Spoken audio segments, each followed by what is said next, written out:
So we're in, I guess they call it fabulous Las Vegas this morning.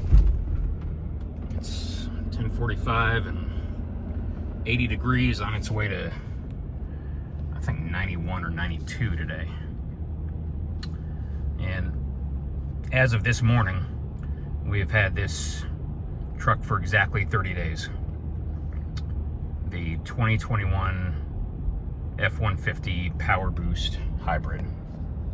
And in 30 days, as you can see, we've gone about 5,800 miles, almost 6,000. So that's about 200 a day, give or take. And we drive about 50,000 miles a year, so that's about right. Maybe a little bit above average in terms of our monthly driving, but we've gone all the way out to the West Coast and done a ton of driving in and around the San Diego area, back and forth to Las Vegas a couple times. We're getting ready to fly out to the Midwest this afternoon for Easter weekend, and then we'll be back, I don't know, in the next couple weeks. This is the old downtown, the first part of Las Vegas that was developed back in the day. And I guess it's made something of a resurgence. You know, there's been a lot of people moving back in. It was kind of abandoned for a while. It was, you know, not in real good shape, but now they've tried to put a lot of money into it. Zappos, the shoe company, the shoe retail company, internet retailer, was based here, and they tried to make it like a hub of small business and entrepreneurship and technology companies. I don't know how many companies have actually moved in here, because, you know, if you could choose, if you had a choice in the matter between being in a place where it's 115 degrees in the summer and a place where it's 75 degrees year-round and you got a cool ocean breeze, like in, say, the San Diego area, that's a choice that makes itself. You know, unfortunately, what you see in Las Vegas typically is that a lot of people who live here didn't really choose to live here. They wound up here and kind of got stuck. And, you know, there's a lot of people that wish they could leave. It's fun to visit. I mean, you know, we come to trade shows here. We come to the SHOT Show every January. They got the Consumer Electronics Show. It's great to visit. You know, it's a very good time, or it can be a very good time if you're with the right people.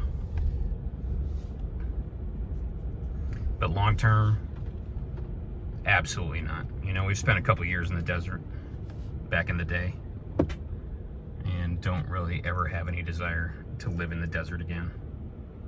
Especially the desert, the kind of desert here in Las Vegas where, I mean, it will hit 115 degrees. It'll be above 100 degrees for months at a time.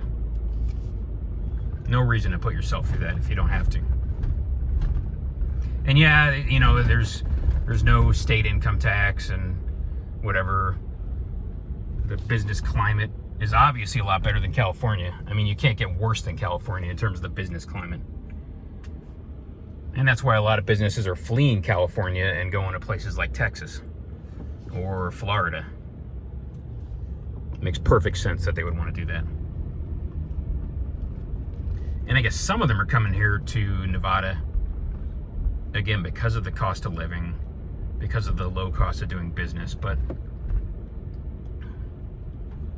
you know, quality of life, in our opinion, it leaves much to be desired. But again, we've had this truck for a month, and we thought we'd pass along some observations to people who are thinking about getting one, and maybe thinking about hustling down to the dealer at top speed now that production has come to a complete halt. And they're thinking, well, you know, if I'm going to get one, I need to do it quick, because they aren't making anymore, at least for now. And they might not be back into production until the fall. Or maybe it'll just be a short blip. You know, who knows? It's impossible to say. You know, the fact of the matter right now is that there's a global shortage of semiconductors, microchips, because of, you know, a lot of situations. Partly the problem is that the US decided to outsource our entire supply chain for certain items to the Far East. We somehow decided that was a brilliant idea. And now you can't get chips, semiconductors for your, you know, to operate all the electronics and the complex controls and the engine controls in your vehicles. So Ford has stopped making the F-150. It's almost like a national emergency when Ford can't make the F-150. You know, between this product and like the iPhone and maybe the Boeing, you know, 777. There's certain products that are made in America that by themselves contribute some huge amount, some gigantic proportion of our GDP. And the F-150, believe it or not, or the F-Series is one of them. So yeah, we might want to rethink that as a nation, getting all of our microchips from Taiwan or China, which might soon be the same thing. Any day now. Who knows? We might want to rethink that. Supposedly we get all of our antibiotics from China. And that's not the point of this video, but there's just certain things that you look at it and it doesn't make any sense whatsoever why we would do that to ourselves. But yeah, Ford has stopped making the F-150 as of a couple days ago, and who knows when the chip supply is going to be back to normal or back to the point where they can start again. Got the U.S. courthouse there. We see a lot of activity, obviously, here in Clark County.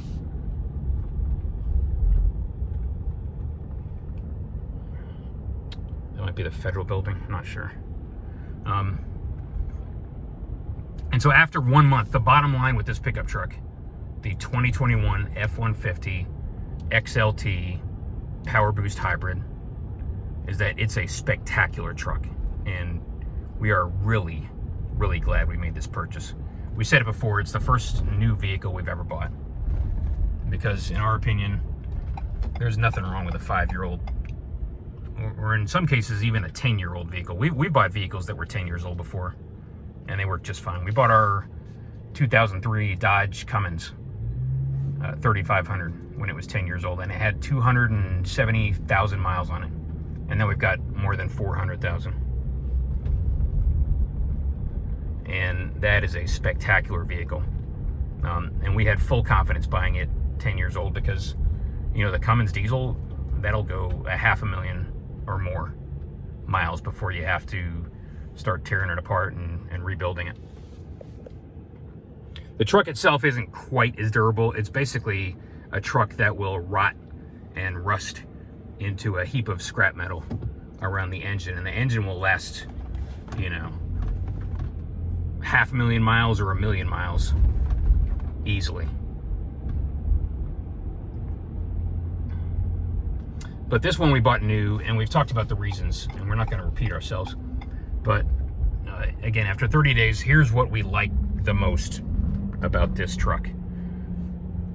The bottom line, the headline about this truck is that it just works. Everything about it just works.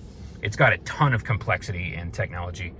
It's got the EcoBoost V6 with variable valve timing, 24 valves, double overhead cams. They've been making that engine now for 10 years, since 2011, and they've got it sorted out. It does the job. You know, Ford, it was a miraculous achievement in terms of marketing to get pickup truck buyers to agree to buy a small V6 engine, a 3.5 liter V6, in a full-size pickup. And, you know, I think people were a little bit reluctant at first to get a small twin turbocharged V6 with a lot of boost. You know, this thing runs 15, 20 pounds of boost. I don't know exactly how much, but it's, you know, it's not even like a mild set of turbos. It puts a ton of boost into the engine. And that means you've got extremely high cylinder pressures and temperatures in the engine. in the combustion chambers when it's operating at large amounts of boost. And that means the piston rings, the head gaskets, all that stuff is under a tremendous amount of stress. And for the most part, generally speaking, it seems to hold up, at least for maybe 100,000 miles. Maybe not a 250,000. Definitely not. It's I would say it's probably not a 500,000 mile engine. But for what it was made to do, which was to generate a lot of power and a lot of torque and tow, you know, a very, very heavy trailer when you're talking about a light duty truck. It's, you know, some of these are rated to tow 12,000 pounds and above in a light duty pickup with a V6. That's a tremendous achievement. And so for us, never bought one of these before. We've rented them a few times, driven them a few times, and you know, we can't speak to the durability. Everybody talks about the cam phasers going bad, and you know, maybe you're gonna cook one of your turbos, and your turbos are gonna, you know, one or both of your turbos are gonna go out by the time the truck hits 100,000 miles. Got your wedding chapel there.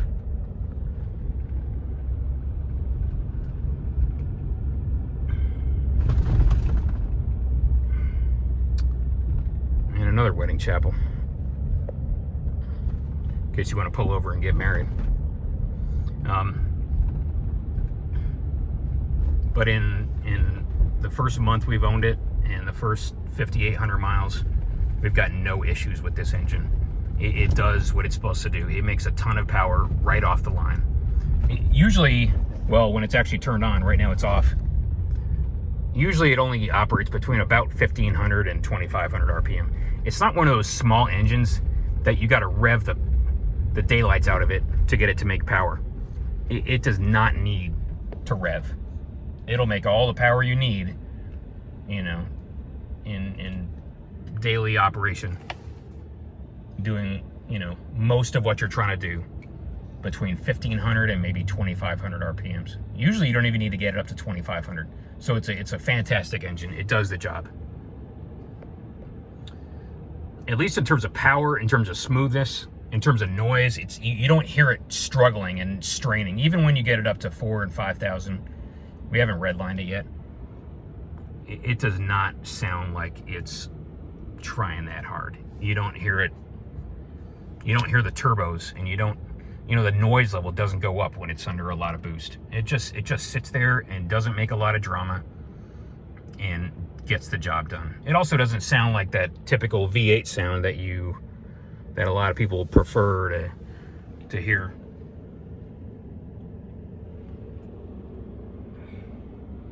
But we don't miss the sound of the V8. You know, we got a Suburban, and that's got a V8. That makes, you know, we got an Expedition with the V8, and we don't miss that sound. It's fine. We never find ourselves sitting here thinking, damn, we should have gotten the V8, the 5.0. People speak very highly of that V8, and the people who've got it love it. And as we mentioned earlier, in terms of durability, yeah, the V8, everything else being equal, the V8 is probably going to last you longer because it's not under pressure. It's not under boost. And so, you know, your piston rings and your head gaskets and everything else about the internal components of the engine, you know, it's not going to be under nearly as much stress as this engine is because it's naturally aspirated. The downside is obviously when you're at higher altitude, or if you need to make more power, it will struggle. At higher altitudes, you know, when you're up going through the Vail Pass at 11,000 feet, it's gonna not be really that happy at high altitude because the air gets thinner, and because it doesn't have a turbo or a supercharger, it can't compress the air, and so it's breathing, you know, maybe 30% less air than it does at sea level. And you're also going to have to rev it higher to achieve, you know, peak horsepower, peak torque. You know, the EcoBoost has to rev higher also, but with the V8, you're going to have to rev it more because, again, it doesn't have a turbo. or a set of turbos. Okay, so we talked about the engine. The transmission, it's a 10-speed. And a lot of hybrids have these CVT transmissions, which are super annoying because the engine will sit there, you know, just kind of droning, sounding like a wounded buffalo. And it makes a terrible noise when you got it under load. But this sounds like a real truck when you put it under load, or a real engine with a real transmission. You know, it shifts gears. And even when it's operating with the engine off in EV mode, it will still shift gears. And so the motor, unlike in almost any other hybrid we've ever heard of, when it's just the electric motor driving the truck, it will run its power through the transmission. And you'll be upshifting and downshifting through the gears with the electric motor providing that power through the transmission to the wheels. And so that's kind of a neat, I mean, it's a different setup. You know, a Tesla has a 1-speed transmission, and that's all it needs because electric motors make all their power and torque at any RPM. You know, you don't have a power band, you got to stay inside. And so a Tesla is not going to be shifting gears. You know, something like a Prius isn't going to be shifting gears. It's got a CVT.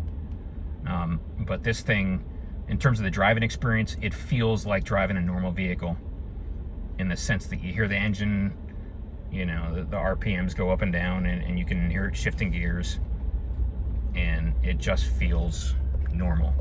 The thing you don't really notice, because it's very unobtrusive, is that the engine cuts on and off automatically, very, very smoothly. If you're not paying attention, you won't even notice if the engine's on or off. And so it does a great job in that respect of not being annoying and not bugging you all the time with the engine turning on, turning off. And again, that a really annoying, like, droning sound that you get in something like a Prius, because it's stuck at the same RPM. You know, it like revs it up to like its torque peak or its power peak when you're asking a lot of it. And this thing, it just doesn't do that. It drives like a normal vehicle. And the integration between electricity and the gas engine and that 10-speed transmission is exceptionally smooth. So in terms of the driving experience, Ford did their homework, and they made this thing operate exactly, precisely as you would expect a pickup truck should operate. And it just happens to have a hybrid system that saves a little bit of gas. It's not going to get your 24 highway and 24 city. That's not happening. But we didn't expect it would, so we're not exactly disappointed.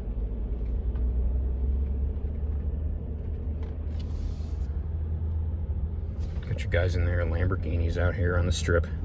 As you can see, this place is fully back to normal.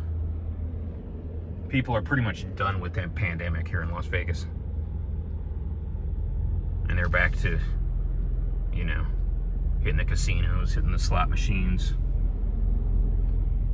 spending their paycheck without a care in the world.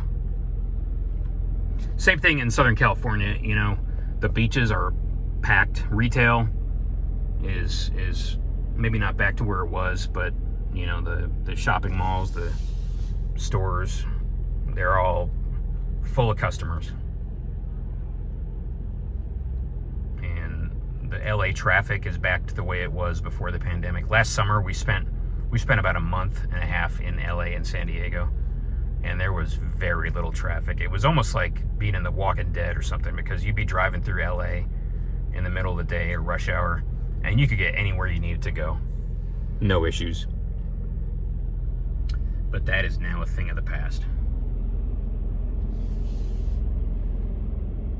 See, we were talking about this in another video. There's a Dodge 3500. It looks to be like an 04 to 06.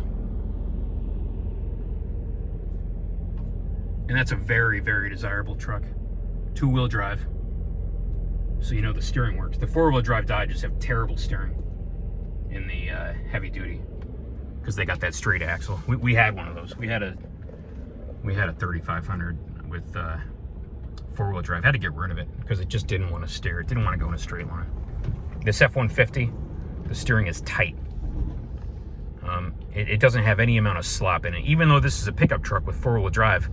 And so naturally, you know, they had to make all the suspension components tougher and stronger to be able to take a pounding. You know, not to the extent that like the Raptor does. But it's, I mean, the front axle I think is rated, if I remember right from the sticker, it's rated at like 4,000 pounds. Max GVW. And I think the rear is like 4,100 if I'm not mistaken. And so, you know, that being the case, the steering, it's electric, and so are the brakes, because it has to be able to operate when the engine is off. And so it's got an electric power assist. It's also got an electric motor in line with the steering column, so that it can steer itself when lane keeping and like self-driving is engaged, and you don't feel that numbness. You know, we've had a couple other vehicles. We got a VW 2015, one of those Dieselgate TDI VWs, and it's got electric steering, and it's got like pretty much zero steering feel or feedback. So we're not super happy about that. But this F-150 with electric power steering, you don't mind it. It's got all the weight and all the steering feel that you need. Shoot a machine gun at the strip gun club. Another wedding chapel. A lot of construction, as you can see. Tons and tons of construction. I guess they're starting to put money back into Vegas. And you know, a lot of that came to a screeching halt during the pandemic. Some of it didn't. There's a new casino that I think just opened up ahead on the right, and we saw that under construction all last year. They didn't really stop. The one on the right, I think it's a Conrad.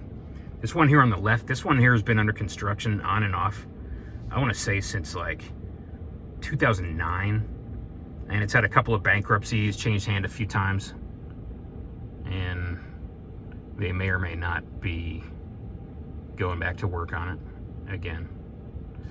I forget the name of this thing, but there's been a lot of stories about it. I think it's named after some hotel in Florida, and they're making the same thing in Las Vegas. They wanted to 12, 13 years ago, and then they went bankrupt, and then somebody bought them out and made a try at it, and then they went bankrupt or gave up. And I think it might be under its third set of owners. That's fine. Again, the power steering, no issues. The electric assist power steering. And oh, by the way, you know what that means? You don't have that power steering pump that in a lot of trucks and a lot of vehicles is just always leaking, and you're running low on power steering fluid because the pump is leaking all the time, and it's just a constant hassle. You don't have that with this truck. The brakes also have an electric booster. And the brakes integrate mechanical braking or friction braking with Regen braking. Unlike, you know, it's similar to like a Toyota, like a lot of the Toyota hybrids do the same thing. We'd prefer it if the brakes did nothing but braking, and then the Regen was automatic, like as soon as you lift off the gas, the way it is on a Tesla. But we could talk about that later. So if you're wondering about how the driving experience is going to be with a hybrid, it's not weird, and there's none of that stupid hybrid weirdness. There's none of that CVT crap. It's a 10-speed transmission. They've had the 10-speed in this truck for, I want to say in 2017 or 2018. That's when they rolled that out. Ford has just been rolling out one technological advance after another through the years, staying way ahead of the other Dodge and Chevy in terms of like fundamental technology.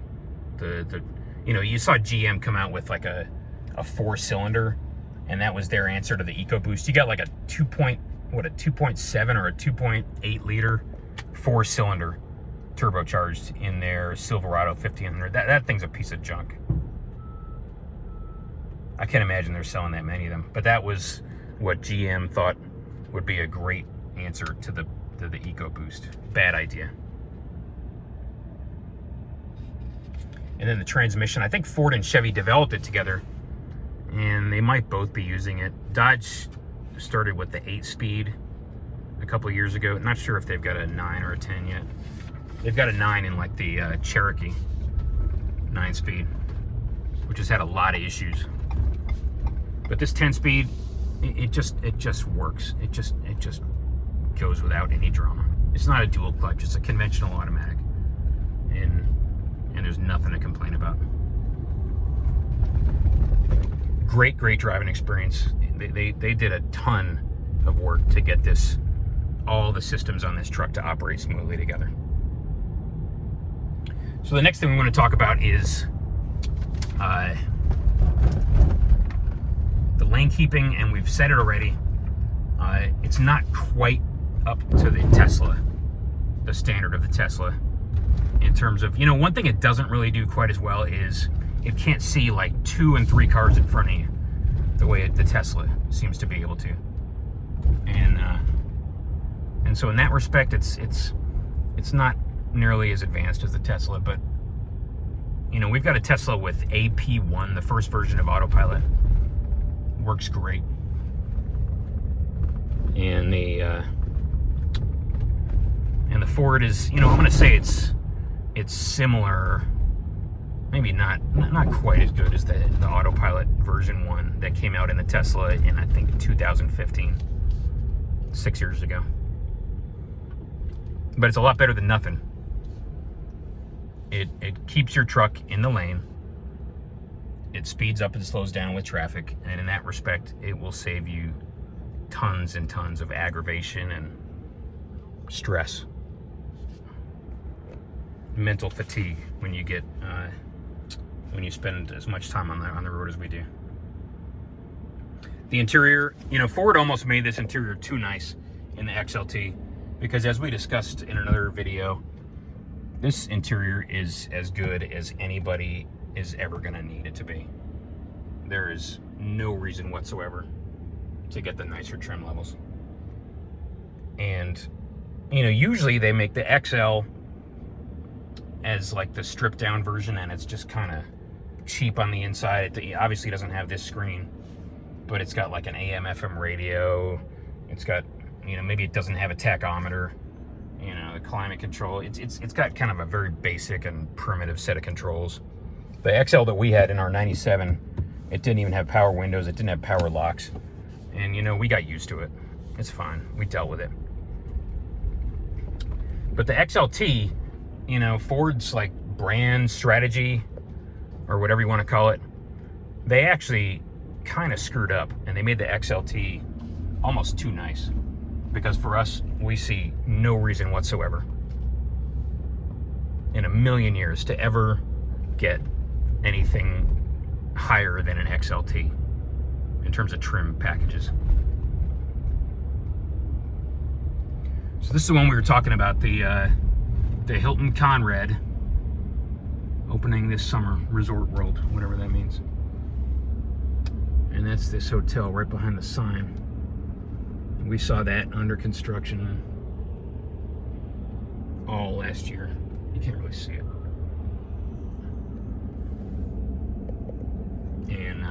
And they never stopped for a minute building that thing. Here you got the Encore on the left, and then behind it you got the Wynn. There's like a mall on the right here. Or maybe this is part, this is part of that new Conrad. I think you go another, like, one more block down, you get to the mall on the right. And so this XLT interior, we love it. We couldn't be happier with it. There is not a single feature that this doesn't have that, like the Lariat and the Platinum and the Limited have, that we wish we had. You can even get leather seats with it. You can't see because they got all this junk on the passenger side, but yeah, this has leather seats from a company called Catskin with a K. And that, in a lot of people's mind, is like why you step up to the Lariat, so you can get the leather seats, because normally you can't get leather seats with the XLT. But our dealer put leather seats into it, sent it out to have leather seats put in, and we would not have paid for them, but since they were included and we got the price taken out, we don't mind them.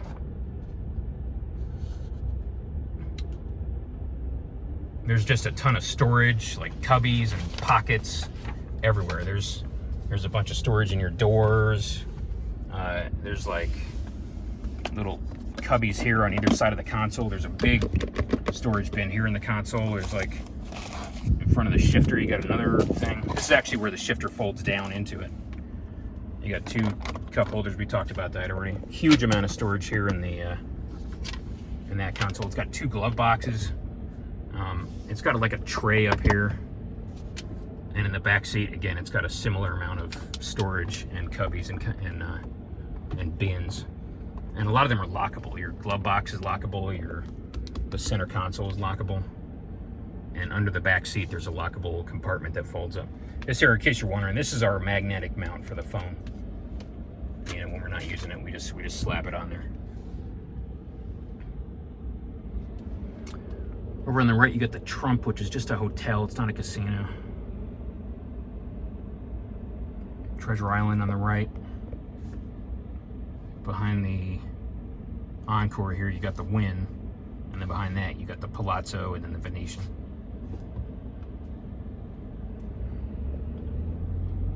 This is the nicer part of the Strip.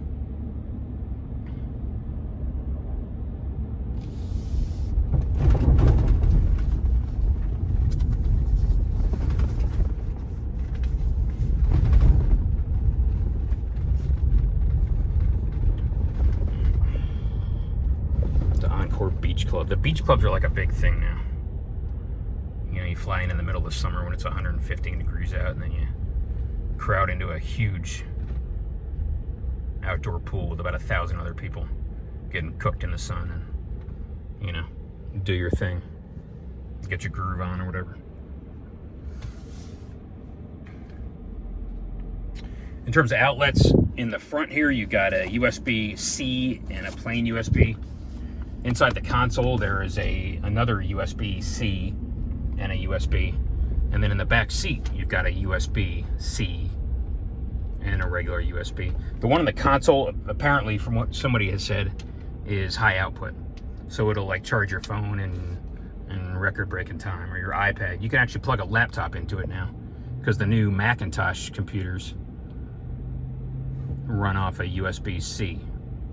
And I think they've been that way for about 4 years, give or take. So you don't have to mess around and worry about charging your laptop anymore. Even if it didn't have AC outlets, you could charge your laptop, at least if it's a Macintosh, off the USB-C connections. And so, all right, that's 6 USBs, and they're distributed. You know, in the front here, in the console, and in the back seat, and that's great, except for the fact that, you know, sometimes 6 actually isn't enough.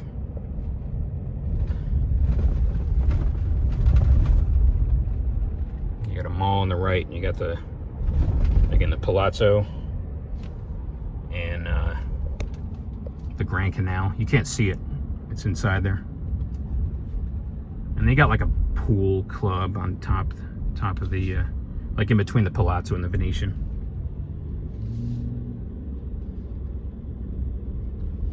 Naturally, they got a Walgreens, so you can get your Tylenol in the morning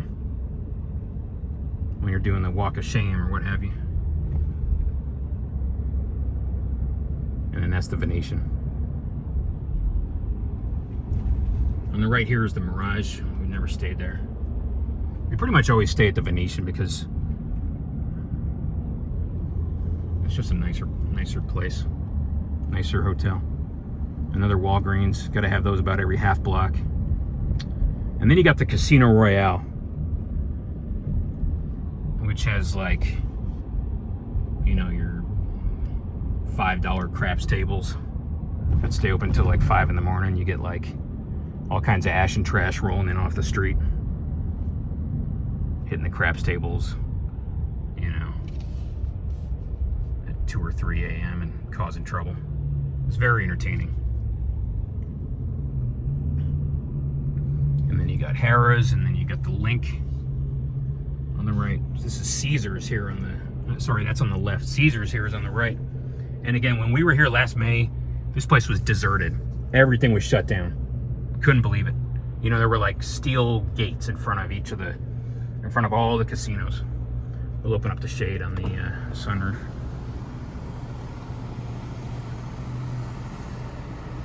I think the shade might go even further back. Yeah, the shade goes all the way back.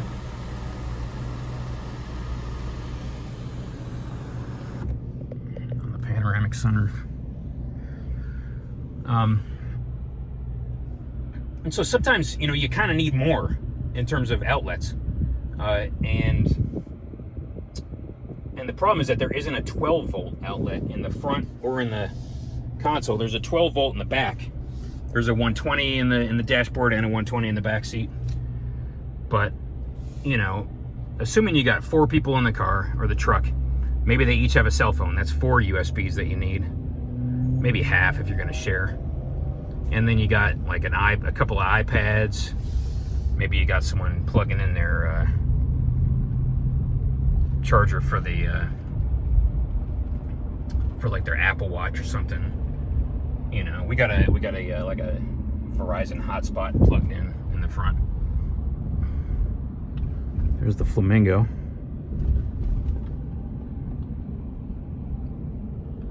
There's the Cromwell. Never been to the Cromwell. I guess they got that place called Dre's Beach Club. One of our colleagues has spent some time up there at Dre's.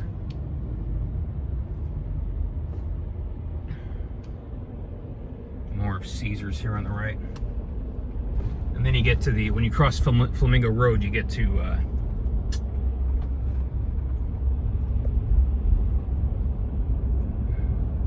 the Bellagio, or as one person we know has called it, the Villaggio. You can see it out of the panoramic sunroof real well. On the left, you got Paris with an actual replica of the Eiffel Tower.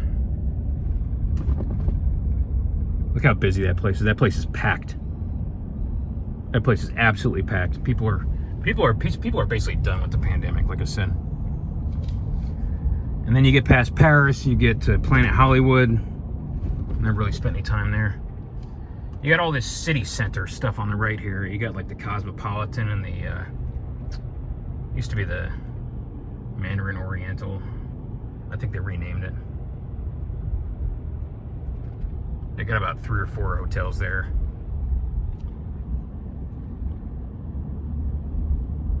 And then you got something called Polo Towers, which much older.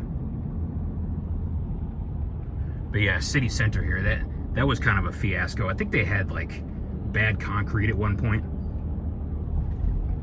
They had to stop all construction during the real estate crisis in like 08 and 09. And then they had like some kind of crisis with concrete that was failing inspection. And I guess they got that resolved.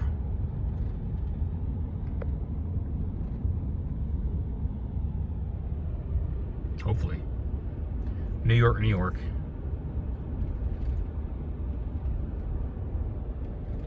With like a fake Empire State Building. Or like Chrysler Building. And then the MGM on the left. We used to stay at the MGM mostly, 20 years ago. And then in like the last 10 years, we've been staying at the Venetian mostly. So yeah, that's New York, New York. You can see the Empire State Building back there. You got a Statue of Liberty. Liberty you might be able to see.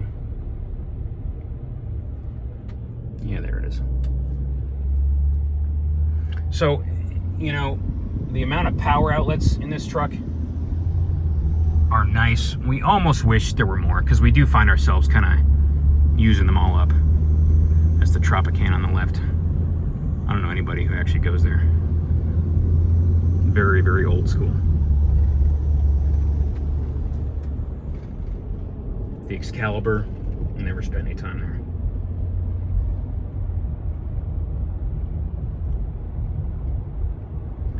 And then the last 2 areas of interest here on the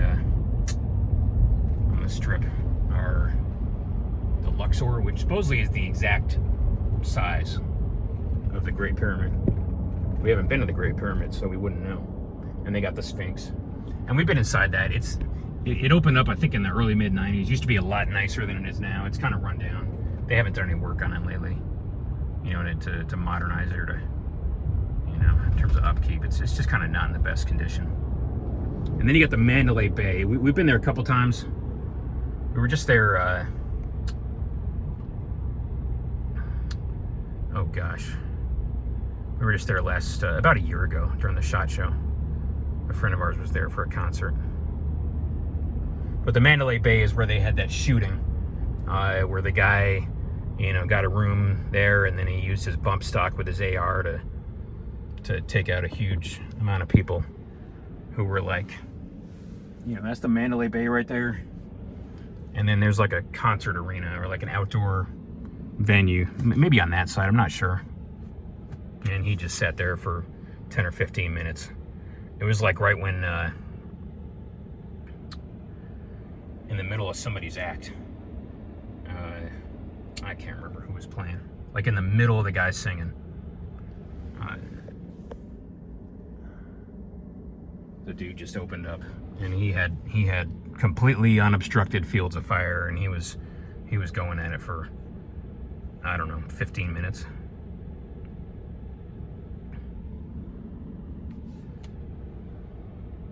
Real unfortunate situation. I guess they never figured out why he did that.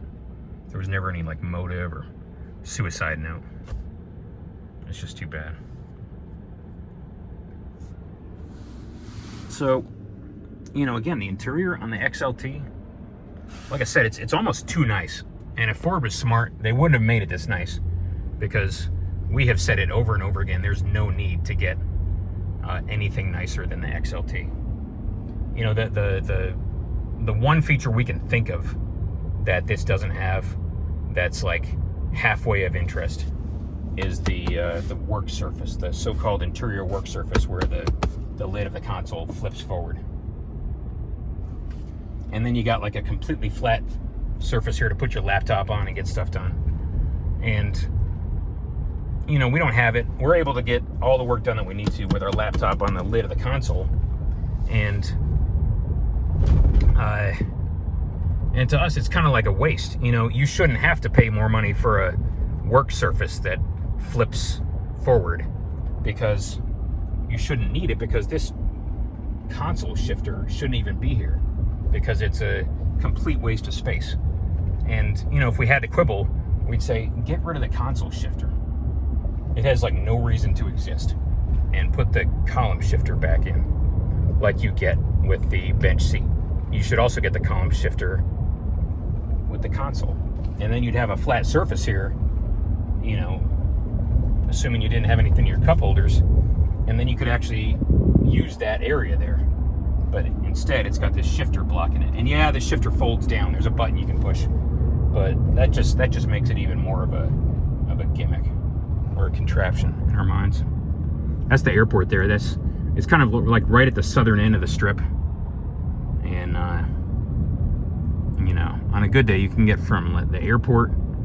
You know, you get out of your plane, get your bags, hit the taxi stand, or get your Uber, and you're at the casinos in like 5 minutes flat, 10 minutes flat. Like if you're going to the MGM, and you can start to gamble away your life savings in record-breaking time. So, yeah, we would not, if we were Ford, if we had our say in the matter, there is no reason that console shifter should be there. There should be a column shifter. And then again, the work surface that folds forward, yeah, that's nice. But in reality, it ought to be a relatively flat surface to begin with. You know, at least here and here. And you shouldn't have to pay extra to get like a lid that folds forward. The other thing you get in the higher trim levels is you get front seats that recline all the way back and they fold flat. You know, the seat back goes all the way down, and then the seat cushion like kind of kicks up a little bit, and then I guess you can, like, you know, take a nap in the cab of your vehicle. The only problem with that, though, is that there isn't like a camping mode for the climate control. Here, we're gonna close the shade. There isn't like a camping mode for your climate control, and so you can't just leave it on for hours at a time with the truck parked, because after some, I don't know, 15-20 minutes, you know, if you park it and the power is still on, it's going to give you a little 30-second warning, and then it's going to shut down.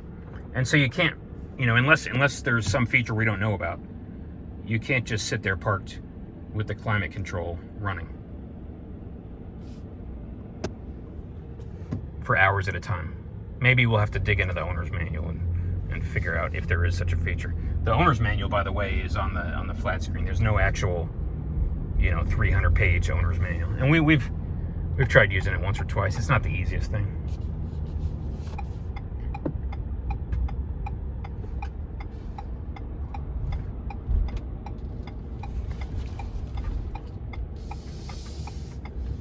So besides the so-called work surface and the seats that recline all the way back, there is, and we don't even have a lot of interest or desire in those features.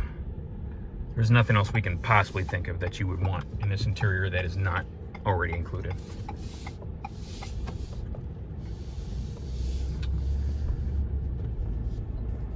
A couple other things we want to talk about here. We talked about the climate control a minute ago. These settings in this system works great. And Ford has done their homework as usual and put a lot of thought into it. And it's something as like simple as the climate controls. And so here's one feature that we find pretty neat.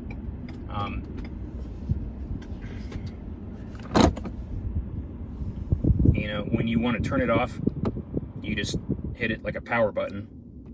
Turn it on, set your temperature, and then if it's in auto, it will do its thing. But if you have it in auto and you think the fan's blowing too hard, you can actually reduce. You can set a speed limit for the fan. And so maybe you want it to be on like low speed, and so it's going to do the best it can to keep your vehicle at 70 degrees with the speed of the fan limited. And if you don't think it's blowing too hard, you just leave it in the top limit, and then it'll blow as hard or as soft as it needs to keep the climate or the cabin cooled or heated. You can also take full control of the speed of the fan. You know, the auto only takes it up to 3. If you want it to like blow harder than that, you just hit this lever, and it will take it all the way up to 7. And I guess auto might not do that. If you put it on auto, it's gonna max out at 3. That's fine. If you don't like the way it's distributing the air, you can hit this button here and then say, I want to have just the floor vents operating. Or I want like the defrost and the dashboard. Or you can just put it back on auto and let the truck figure out what it needs to do. You can actually turn the AC compressor on or off. You can put it in recirculate mode. You know, if you're like driving up to like a, you know, some big dust cloud or, you know, a big area where there's smoke or something that you don't want to get sucked into the vehicle. And so just the climate controls are really well thought out and intuitive, and they just work great. Little stuff like that makes a big difference. The fact that this truck has an aluminum body, they came out with the aluminum body in 2015, and it's brilliant in 2 major ways. The first is that it takes a lot of weight out of the truck, and what Ford did with the weight savings is that they just gave you that much more payload. They said, well, okay, we took 800 pounds out of the weight of the vehicle, and they didn't make it like softer or weaker or whatever. They just said, okay, that 800 pounds that we saved in the weight of the body, well, now you got 800 pounds more payload. And on some of the configurations, I think it's like the 5 liter V8 with the regular cab and the long bed, it's got like 3,000 pounds of payload, which is amazing in a light duty pickup. The other thing that's neat about the aluminum body is that it's never going to rust. We live in the Midwest, and the problem in the Midwest is that your vehicle is going to like disintegrate after it's been out there in the weather and the salt and slush for a couple years. It's terrible, and this thing will not have to deal with that.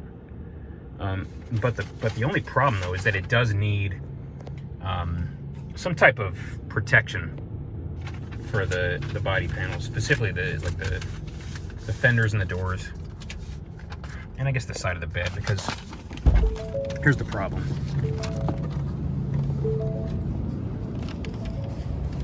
It's just one sheet, one stamping from top to bottom.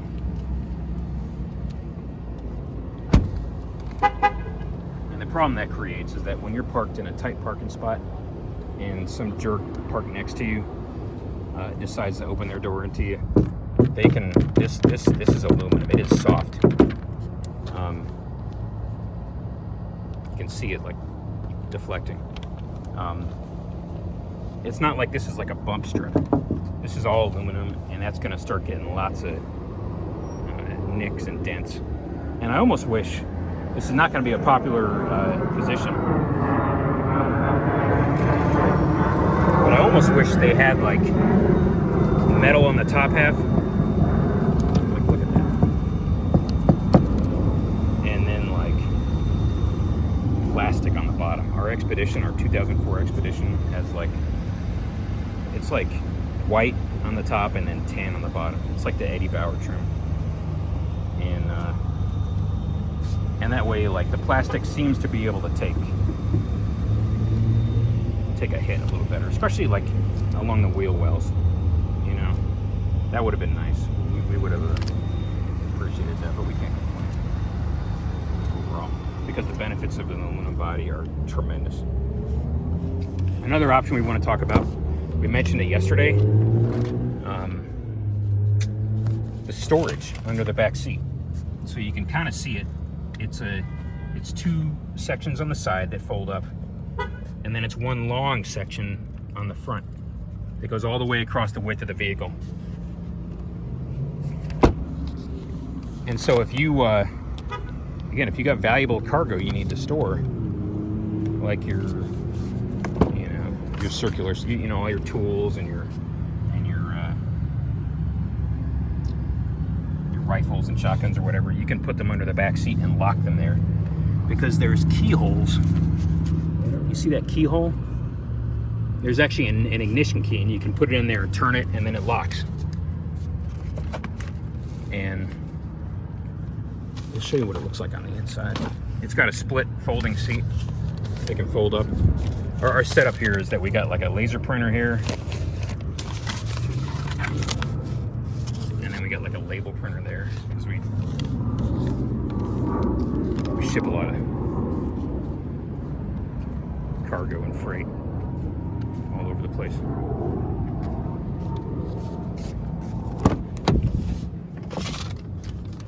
And so when you want to fold the seat up, you just grab that release.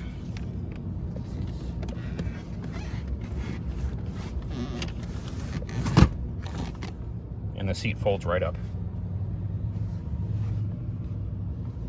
And if you want to get this thing out of the way, you just hit like a lever here, and you might have to hit a lever on the other side, and it folds right down, and it becomes part of your load floor, which we mentioned before. It's like 2 or 3 feet of load floor, and so it's useful space. You can store large, bulky items in there if you don't need your under seat locking storage. But if you need it, it's there. We'll just leave that up for now. Great feature. The tailgate step.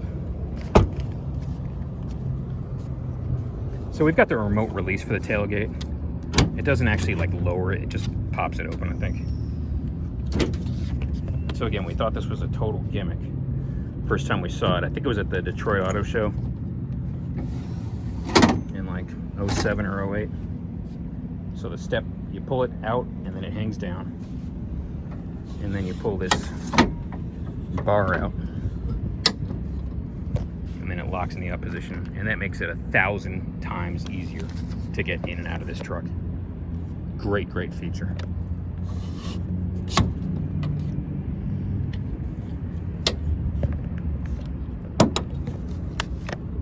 And that folds back down, goes back in there,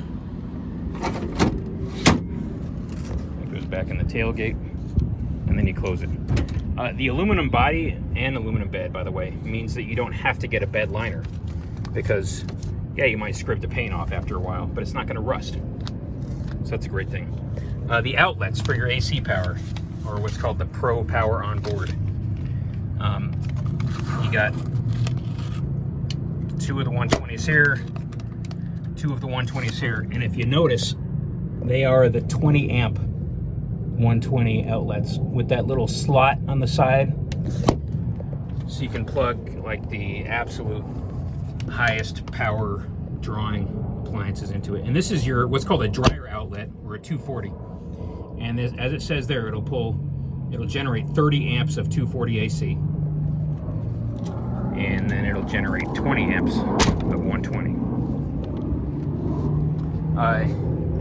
Those are neat. The only problem with those outlets back there is that there's going to be situations where you don't want to have to leave the bed open and dangle your cords like up and over the tailgate. It would be neat if there was like a hole with a grommet, and you could run your cables. You know, you plug them in, and then you run them out the bottom of the bed.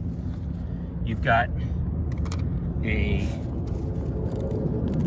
7-pin connector. There's no 4-pin connector, so you need to use an adapter, and that's fine. And then this is the plug for the yaw sensor, which your trailer backup assist uses. That's the lock for the winch that has the spare tire under it. Again, everything's very well thought out. You got a class 4 hitch with the max tow package. You've got 20-inch rims, and we didn't really want 20s. It's got 20-inch rims with 32-inch all-terrain tires. We didn't need 20s. We would have been happy with 18s, but you had to get the 20s with the max tow package. It's got stronger springs. It's got, again, I think it's a 4,100 pound limit on the rear axle. 4,150, and then 4,000 for the front, and then combined you see 7,350. And that's not bad for a light duty pickup. I mean, a 4,100 pound axle, you can, I think the payload on this is maybe 1,000 pounds or so. The fuel door, by the way, has a release, and I think that might be specific to this engine. And you got to hit the release, and then you got to wait. It says wait for fuel door to open, and that's because it's got to like depressurize the fuel tank. And then there's a capless fuel fill, which is nice. The only problem with this is that this little thing here, it's a little bit on the fragile side, and you know you're gonna knock into it with the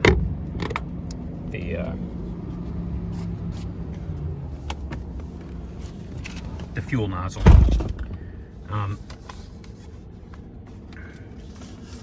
And so there it is. I mean, everything about this truck is very, very well thought out.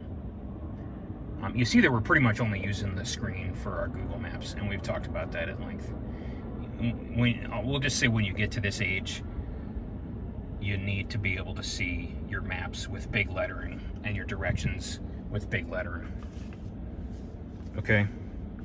A couple of quibbles I'm going to get into. And that's really all they are. You know, because this truck is so good in so many ways. There's not a lot. There's very little to dislike about it. This is an extra. This is like a wide-angle mirror we put on, by the way. There's just a couple of things we wish Ford had thought through a little bit more.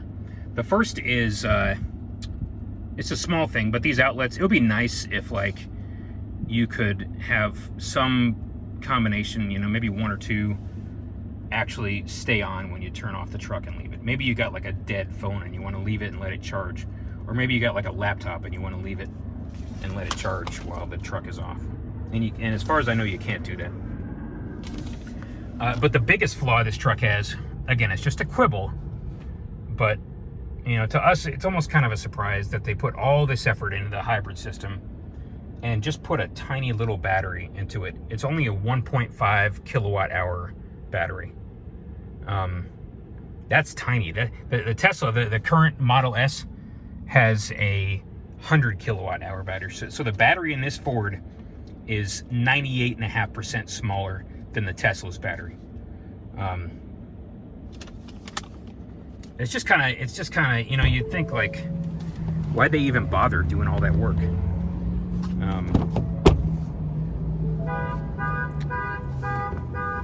Making a great hybrid system. Everything's well integrated. Everything operates really smoothly. And, you know, and then it's got that tiny hybrid battery. And the problem with a small hybrid battery is that it hurts the MPGs because it cannot store a lot of electricity, you know, the way a larger battery can store. By the way, we got the blacked out grille. We wouldn't have chosen it, but we don't mind it. It's fine. The modern headlight appearance, that's fine too.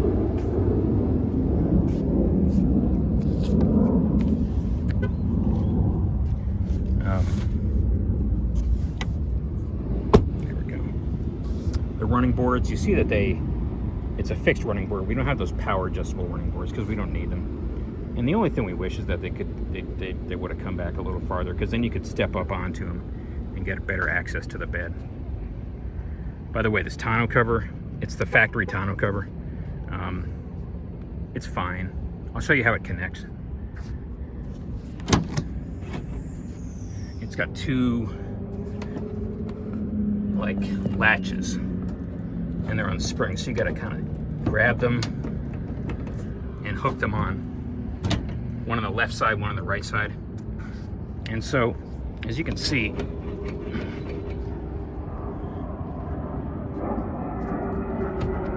if somebody wanted to start messing with your tonneau cover, they could get it open without even trying too hard.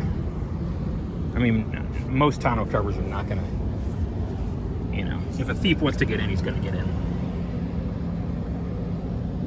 You got the exhaust system on this side, and there's all this controversy about the differential housing having like surface rust. You know what? How many people are gonna actually get under their truck and like check out their differential housing? It's just not a big deal. Surface rust is gonna happen, and that's fine.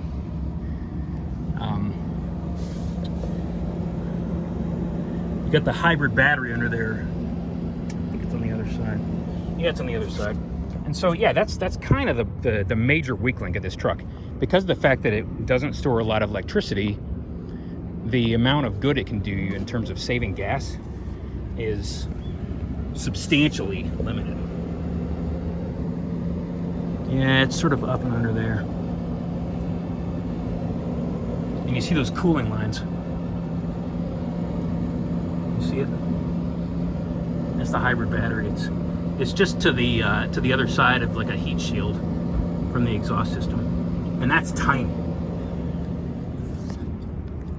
I mean, that thing probably isn't much heavier than a set of 12-volt batteries, like in our like in a heavy-duty pickup. You know, you have two batteries, so we can start the engine easier. Well, the hybrid battery on this thing is tiny.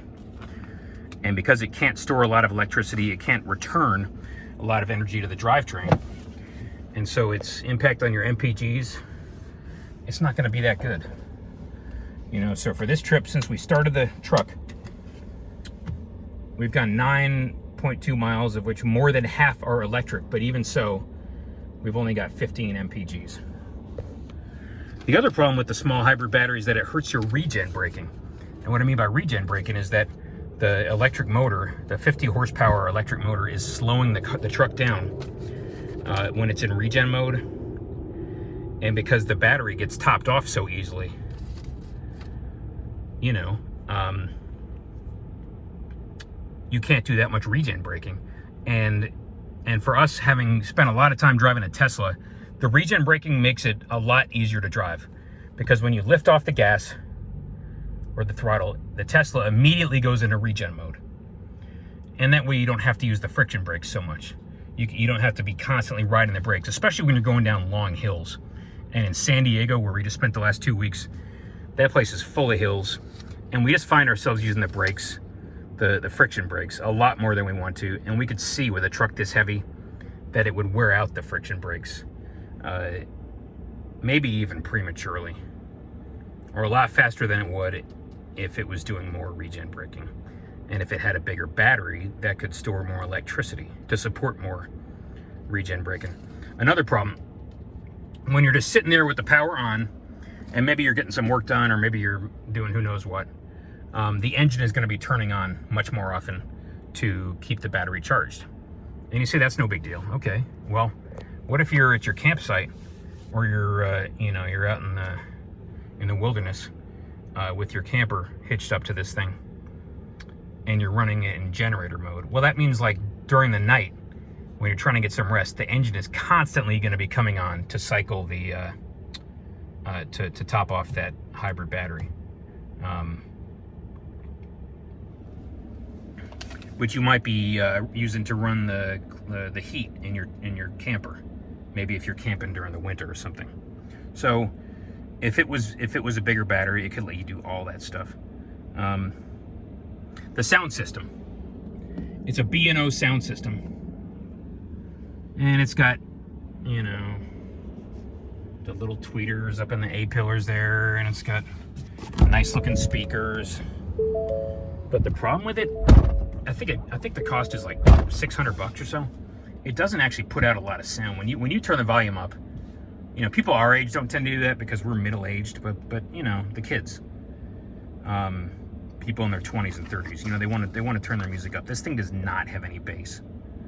And for a so-called premium sound system that you're paying $600 extra to get, you know, our 2004 Expedition can move more air than this thing can. It doesn't have a woofer, a subwoofer. You know, the other, and it's just a little hiccup on the sound system, or the whatever, the screen, the CarPlay. It's a little bit too aggressive in terms of pairing with your phone. It's a lot better than if it was not aggressive enough. But like when you're walking up to the truck, or when you get into it, maybe you're on your headset, and then you unlock it, maybe you step away, and the car's sound system will want to take control of your phone. And on the Tesla, it had the same problem. And what they did with the Tesla is they programmed it with an over-the-air update, which this Ford supposedly can get. We'll see if they start doing that. But the Tesla made it to where, no, the sound system does not take control of your phone and pair it up until you have sat down and closed the door. And then it figures, okay, you're ready to have the phone get paired up to the car. We've talked in other videos about the length of the bed on the truck. We wish it had a long bed, you know, and you could get an 8-foot bed with the crew cab. You can't, and I guess Ford has decided there's not enough demand for it. It's already got a 157-inch wheelbase. It's already like a 20-foot long truck. So maybe they just said, hey, if somebody wants a crew cab with a long bed, they're gonna get a Super Duty, and that's all there is to it, and that's fine. You know, we can live with that. The sunroof, we wouldn't have paid for it. We've talked about that before. You know, every sunroof we've ever had, and every car we've ever had, you know, eventually the drains get clogged, and then it starts leaking into the vehicle, and so on and so forth. It's just one more thing to break. The four-wheel drive, right now it's manually selectable between 2 high, 4 high, and 4 low. And then when you adjust the drive modes, look at what happens when you start turning the drive mode dial. It goes from normal to slippery, and then it engages four-wheel drive, whether or not you meant to. And then it goes into deep snow and sand. And so that's got 4 high with the traction control off. Okay, good. There's times when you need the traction control to be off. And then it goes into mud and ruts. And it's not clear what changes that just made. And then it goes into, and then that's as far as it can go. So that's like the most extreme drive mode it can get into. Deep snow and sand. Slippery. So that's 4 high with traction control still engaged. And then normal, which should disengage. Yeah, it disengages 4-wheel drive. And then you got tow haul, and that makes changes in the way the transmission shifts. It maybe shifts at higher RPMs. I think it disengages EV mode maybe. And it's probably better on long downhill stretches. And then you got eco mode, and I think that just makes it want to use EV mode even more. And then sport, which obviously changes the shift points again, probably changes your throttle settings. But we just leave it on normal. And we've never had any issues. I don't like all those like special terrain settings, you know. If you grew up when we did, all you do is you put it in 4 high or maybe 4 low. There's very few times you even need to use 4 low, except on like a really steep downhill when you want the engine braking to do all the you know, to control the speed of the truck. But we don't think it needs all those stupid modes. That's fine. But the one thing we do wish it had was auto 4-wheel drive. You know, the Expedition's got it, our Suburban's got it. A lot of vehicles have it. For some reason, this one doesn't. It's also got a locking differential. And you can't even tell. I mean, I guess there's like a tiny little picture of a lock. And then you turn it off. And that's just by pushing it. But most people have no idea what a locking rear differential even does. And they might accidentally engage it and then might damage the hell out of their differential because they've got it on all the time. And that can affect your performance in a lot of ways. Anyway, enough about that. The towing mirrors, they're nice, they're great, but the problem with them is that they're gigantic, and it would be very, very easy for someone to smack into them in a crowded parking lot and just destroy them. And then you're paying hundreds and hundreds of dollars to get your tow mirrors repaired. And so what we kind of wish is that they would just fold by themselves when you park and lock the truck and walk away from it, because they're manual folding and manual telescoping. And you know, you say, okay, well, stop being so lazy, just fold them yourself. Well, okay, you don't always remember to do that. And they are so big. They go like the normal mirrors go like this far out from the side of the truck, and these go at least twice as far out, even when they're collapsed all the way in and not extended.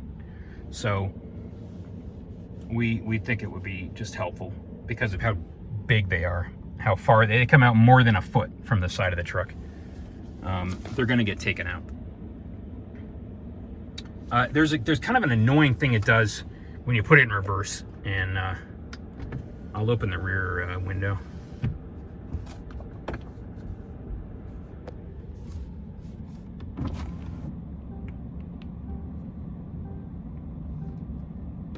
And it makes that noise, and it's kind of an annoying sound it makes when it's in reverse. And we know there's legal reasons why they have to, because the engine is off, and you know, you might take somebody out who can't hear you backing up to them. But it even makes that noise when the engine is on. Also, when the power is on, and when you get out and you shut the doors, because maybe you're going into, I don't know, you're getting out for some reason. You're going out to get, you're getting something out of the bed of the truck. I don't know, getting out to check your tie downs. It will honk twice every time you get out and close the door with the power on, and that's kind of annoying. That'll, you know, that wakes people up if it happens at night, and it's just kind of irritating. We wish it wouldn't do that. The final thing, and this is kind of a stretch, in terms of Ford's choice for the powertrain, we really wish they would have not just made the hybrid with the 3.5 liter EcoBoost. You know, if we could choose, we would probably have gotten a hybrid system with the 3 liter Power Stroke diesel, because that gets a lot better mileage on the highway, especially when you're towing. And this thing, when you're towing, it gets like between 6 and 10 because of how much more fuel the EcoBoost has to burn to tow even like a little 12-foot utility trailer. Between 6 and 10 mpgs, that's your highway mileage. And you know, everyone says the EcoBoost is the best engine for towing. Well, it's got the most power for towing, but it's got the worst mileage for towing. It's terrible.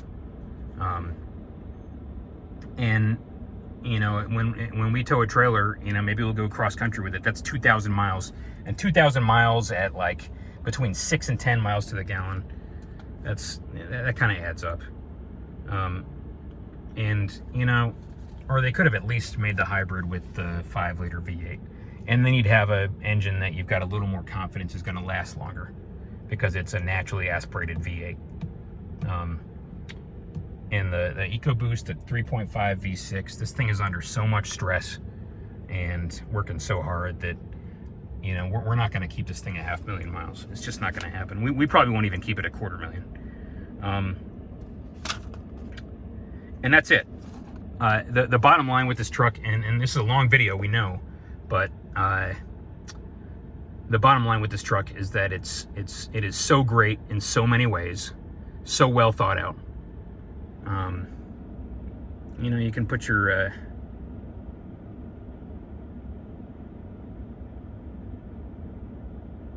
you can just type in your destination on your CarPlay without having to mess with your phone. Head east. There's like so many little thoughtful touches, and it's so much more advanced than any other vehicle we've ever owned in all the ways it needs to be, that we don't mind the little compromises. You know, Ford is in the first year of making this, and they've got a ton of time to refine it and make it better, and maybe add more powertrain combinations to it. Maybe do a hybrid with the V8, because they know how much demand there is for the hybrid. You know, after what happened in Texas a month or two ago with those ice storms and taking out the entire state's power grid and having people run their house off their hybrid F-150, you know, everybody in Texas practically wants one of these. The demand is not going to let up for this thing. And so if they would make the hybrid with a different engine, and if they would make the battery a little bigger, and just do a couple other little updates, it would be even better than it already is. But none of what we've said is like a complaint, because it's a great truck. And you know, after 1 month with it, we are exceptionally happy with this truck, and looking forward to doing a lot with it for at least the next 5 years, maybe not 10. You know, we'll see about the long-term durability, but it's going to do great things for us for at least the next 5 years, if not beyond. Anyway, thanks everyone. I know this is a longer video. We will talk to you later.